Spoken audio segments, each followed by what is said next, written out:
Tout se passe comme prévu pour Mbappé.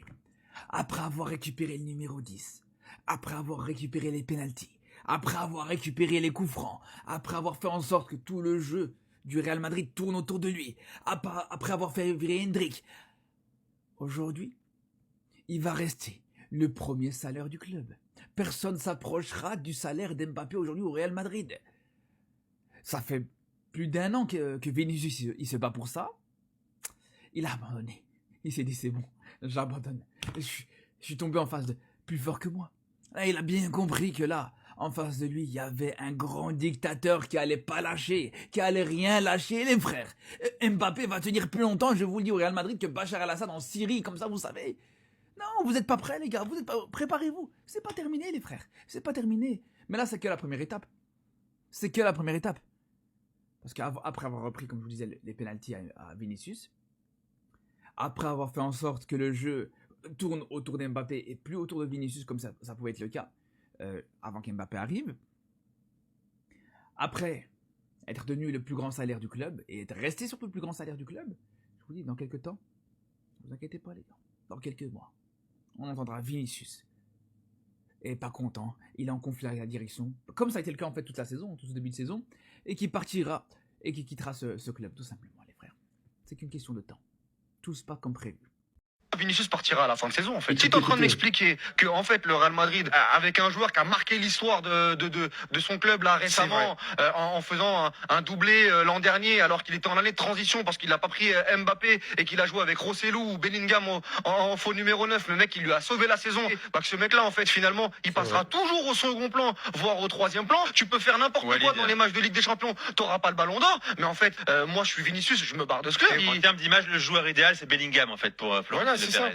C'est élégance, tenue. Il faut partir de l'Espagne là. Cela fait des mois que je vous répète la même chose. Vinicius Junior va quitter le Real Madrid et le responsable de tout ça, c'est Kylian Mbappé. Car tout simplement, le Real Madrid a un nouveau chouchou et il s'appelle Kylian Mbappé. Désormais, le Français est le leader de cette équipe et ça, on pourra pas le changer. Depuis que Mbappé est arrivé au Real de Madrid, Vinicius est méconnaissable. Ce n'est plus le joueur principal de cette équipe. On peut clairement dire que Mbappé a détruit Vinicius Junior et qu'il va quitter le Real Madrid. Et vous, que pensez-vous du duo Mbappé-Vinicius Junior? Dites-le moi dans les commentaires. Et bah voilà, c'est reparti. Le Real Madrid commence très mal son année. Commençons déjà par les petites news qui font plaisir. Notre cher Hendrik est bien arrivé à Lyon aujourd'hui pour sa première séance. Et comme vous pouvez le voir, le gars est venu avec le sourire. Et pour vous dire, il y a même Kamavinga qui lui a donné quelques conseils avant d'arriver. Il lui a envoyé un message en lui disant: mon frère, tu dois savoir que le rival de toujours de l'Olympique lyonnais est Saint-Etienne. C'est pour ça, ne mets jamais du vert. Résultat, Hendrik a suivi son conseil et il est venu en rouge et blanc. Sans oublier qu'Hendrik a aussi ramené sa maturité avec lui. Parce que oui les amis, malgré son jeune âge, faut quand même pas oublier qu'Hendrik c'est un homme marié. On l'a demandé comment il trouve la maison, c'est-à-dire comment il trouve l'Olympique lyonnais, et il a tout simplement répondu: ma femme est heureuse donc je suis heureux, point barre. Là c'est pas un époux parfait qui est là, il pense d'abord au bonheur de sa femme avant le sien. Maintenant rentrons dans les mauvaises nouvelles. Vous n'êtes pas sans savoir que notre cher Kylian Mbappé est forfait pour 3 semaines et qu'il souffre du ligament externe d'un genou depuis plusieurs semaines et l'IRM a révélé une lésion. Donc voilà, vu que maintenant c'est nous vous voulez prendre pour des débiles, allez-y. Donc depuis plusieurs semaines, vous saviez que le gars il a des douleurs au genou. Vous l'avez fait rater le match face à Manchester City, on nous a fouetté. Après ça, on est venu face à une division 4. Vu qu'il y avait un record à battre, vous l'avez fait jouer. En fait, vous vous foutez de nous. Vous vous foutez de nous? Tout ça pour un vieux record de Cristiano Ronaldo. Maintenant qu'il a battu le record là, comment on va faire sans lui? Comment on va faire? Étant donné qu'il n'y a que lui qui marque chez nous, quand il n'est pas là, on a du mal à marquer. Comment on va faire? Sachant que pendant son absence, on va probablement jouer face à l'Atlético de Madrid et face au Barça. Comment on va faire? Et pour terminer enfin les amis, on nous dit que Vinicius a décidé de baisser ses exigences salariales. C'est l'une des raisons pour laquelle sa prolongation était bloquée avec le Real Madrid. Et là on nous dit que l'écart entre ce que le Real Madrid propose et ce que lui il veut est de 15%. Donc là déjà on avance bien. J'espère vraiment que dans quelques mois tout ça là sera bouclé. Pratiquement les pleins pouvoirs à Mbappé, dans une équipe qui avait tout gagné, avec des joueurs qui ont quand même un certain ego. Je pense à Vinicius, je pense à Bellingham, tu en parlais tout à l'heure.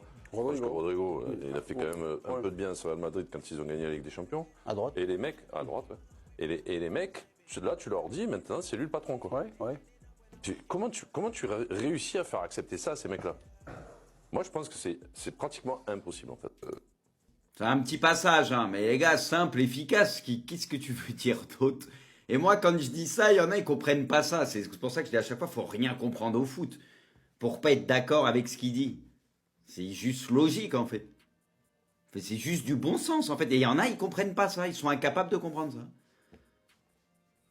C'est ça qui est une dinguerie, quand même. Hein.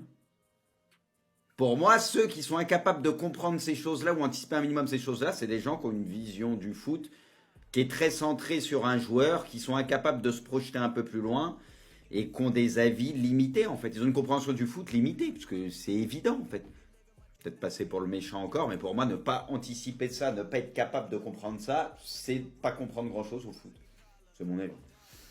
C'est mon avis. Vini a baissé ses demandes financières pour sa prolongation au Real Madrid. Actuellement, il y a une différence de seulement 15% entre ce qu'il demande et ce que le Real Madrid lui offre. Est-ce qu'on aura une bonne nouvelle cette année avec la prolongation de Vinicius Junior ou une mauvaise nouvelle avec peut-être son départ cet été? On va savoir bientôt. Donc là, les options de Xabi Alonso pour l'attaque du Real Madrid sans Kylian Mbappé sont Rodrigo en neuf et Fede Valverde ailier. Ça, je ne suis pas pour, même si Fede il a bien joué en tant qu'ailier à l'ancienne. Et je ne suis pas pour. Gonzalo Garcia en neuf comme à la Coupe du Monde des clubs. Moi, ça c'est mon option favorite, hein, bien entendu, vous savez déjà. Vini et Rodrigo en neuf comme en 2023-2024. Si j'avais un choix à faire, c'était choix numéro 1 celui-là, choix numéro 2 celui-là et choix numéro 3 celui-là. Je ne sais pas pour vous, dites-le moi un peu. Et là, le Real Madrid doit faire un choix. Signer un milieu expérimenté ou un jeune talent à ce poste. Pour l'instant, le club préfère signer un jeune talent et Kesmith est le favori. Non. Allez me chercher un joueur expérimenté. Les joueurs potentiellement qu'on pourrait prendre, pour moi, où il n'y aurait pas trop de difficultés à négocier avec le club, c'est potentiellement Tonali, potentiellement Bruno Guimaraes qui a une clause libératoire, Enzo Fernandez de Chelsea, je pense que c'est KO, Caicedo, je pense que c'est KO, il y a Adam Wharton, pour moi c'est le choix numéro 1 qu'on pourrait prendre, qui a de l'expérience, qui joue en PL, qui nous fera un bien énorme, parce que le Real Madrid vous connaissez déjà très bien avec les jeunes. Donc j'ai pas envie que le jeune arrive, il rate 2-3 matchs ou commence à lui tomber dessus. Parce qu'on sait très bien comment ça se passe au Real Madrid. Bref l'équipe, vous pensez quoi des infos, des news du Real Madrid en cette nouvelle année? Dites-le moi en commentaire l'équipe. C'est chez vous, abonnez-vous l'équipe. On en besoin. Les gars, quand je vois ça, j'ai envie d'y croire. J'ai envie d'y croire à son retour. 2026 avec les flammes et les petites étoiles. Mon gars fini. Mon gars, je vais te défendre encore. Oui, parce que je t'aime trop. Voilà. Oui, voilà, je l'aime trop. C'est mon joueur. Voilà, c'est mon joueur préféré. Et alors, je dois le défendre, non? Il va revenir à son niveau. Voilà. Les gars, vous avez vu comment il est in love de sa poupée? Vous avez vu? Vous allez voir, une femme, ça change un homme. Il va revenir à son niveau. Et en plus de ça, c'est une année de Coupe du Monde. Il va se dire, vas-y, je vais tout me donner pour la Coupe du Monde. Les Brésiliens, vous savez qu'ils recherchent leur étoile. Je crois que c'est leur 6e étoile ou 7e. Bref, ils recherchent ça. Et Vinicius, il veut faire un grand tournoi. Il veut arriver à 100% même pour cette Coupe du Monde. Il va faire une grande partie de deuxième saison. Il va en faire une deuxième. Ouais, sa deuxième partie de saison va être incroyable. Vini, tu sais comment je te kiffe. Tu sais comment t'es un joueur incroyable. Reviens à ton niveau. Reviens à ton niveau. Respecte ton poste à gauche. Fais des passes D. Tu marques quelques buts derrière ça. Et tout le monde sera content. Les sifflets seront oubliés. Les sifflets seront oubliés. Tu as vu comment le Bernabéu était mécontent de toi. Tu l'as bien compris. Je sais que tu aimes ce club, par contre. Je sais que tu veux rester dans ce club. Je sais que c'est ton entourage qui te monte la tête.